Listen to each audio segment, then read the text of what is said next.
Acontece que neste ano também fizemos um acordo de entrar, somos um dos países fundadores da EFTA, uma Associação Europeia de Comércio Livre que se oponha à Comunidade Económica Europeia. Esta Associação Económica de Comércio Livre, a EFTA, nós somos um dos membros fundadores, agrupa um conjunto de países que não tem nada a ver com os da CEE. São a Inglaterra, a Irlanda, a Suécia, a Noruega, a Dinamarca, à volta desses países. E Portugal. Como nós tínhamos um salário baixo, muitas das indústrias modernas começam a aparecer em Portugal. É dessa altura que aparece tudo que os senhores conhecem hoje, a indústria automóvel, a indústria de eletrodomésticos, a indústria de televisores, tudo isso aparece nessa altura. E vai instalar-se aonde? Ora, como nós vamos produzir para exportar, e os nossos países exportadores estão todos à volta da Europa, nós vamos instalar as nossas unidades fabris novas junto do mar. Não no interior do país, mas junto do mar, para poderem ser exportadas, não através de caminhões, mas através de navios. Isto tem uma consequência imediata. É que a população que vem trabalhar larga os campos e vem para a cidade. O país balançou, despejou tudo o que tinha no campo para o urbanismo das cidades. O nosso país desfez-se.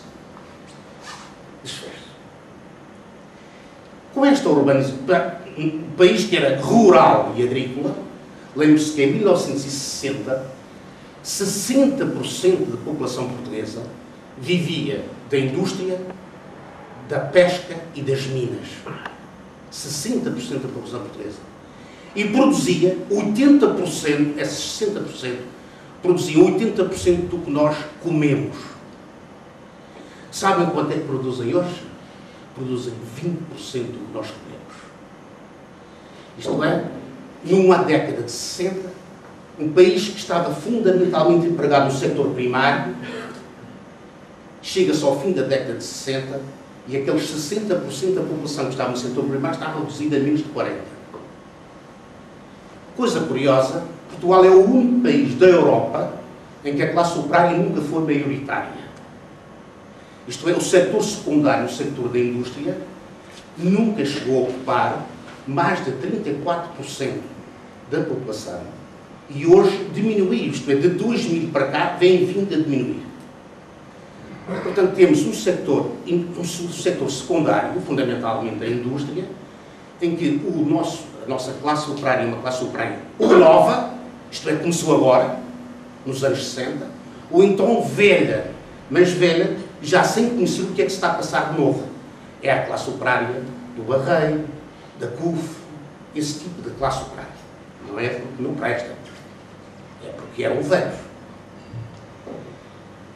E, de repente, um país que tinha, em 1960, tinha cerca de 20% do seu pessoal emprego no setor terciário, tem, atualmente, 70% das pessoas emprego no setor terciário. Quer dizer que Portugal passou de um país primário a um país terciário sem nunca ter sido um país operário. Sem nunca ter sido um país industrial. Isto tudo se passa na década de 60. Ora bem, havia imigração, havia uma tropa, havia muita gente, homens ocupados. Quem é que vai ocupar o lugar dos homens na produção? Claro, as mulheres, como toda a gente sabe. É nos anos 60 que as mulheres ocupam tudo aquilo que os homens tinham largado. Tanto na indústria de guerra, como no resto das indústrias. Só na classe operária é que a mulher não é hoje maioritária.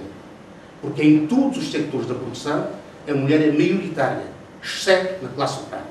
Há uma diferença. À volta de 100 mil pessoas. A menos para as mulheres. Mas, por exemplo, no sector terciário, a mulher ocupa hoje quase 80% do setor terciário. Toda esta revolução, isto é uma revolução silenciosa, começa nos anos 60. Quando se chega a 1968, Portugal tem uma situação única na sua história. Tem pleno emprego, isto é, não tem desempregados quando faz o 25 de abril. Isto é uma coisa que nunca ninguém se estuda. Mas nós não temos desempregados quando fazemos o 25 de Abril. E mais, os salários tinham aumentado durante toda a década.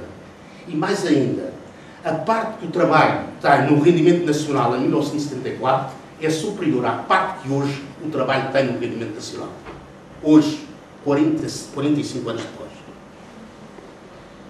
Bom, esta década de 60 tem como consequência, portanto, a mobilização da mulher, a imigração, a guerra e uma guerra colonial.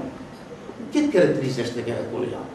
Também uma coisa curiosa, é que é o último império, este país pequeno, atrasado, primário, rural, tem a última guerra colonial e defende o último império do mundo.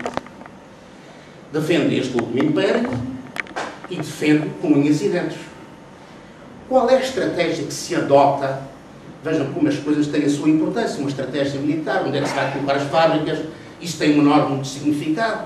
Como se vai fazer a guerra tem também um enorme significado.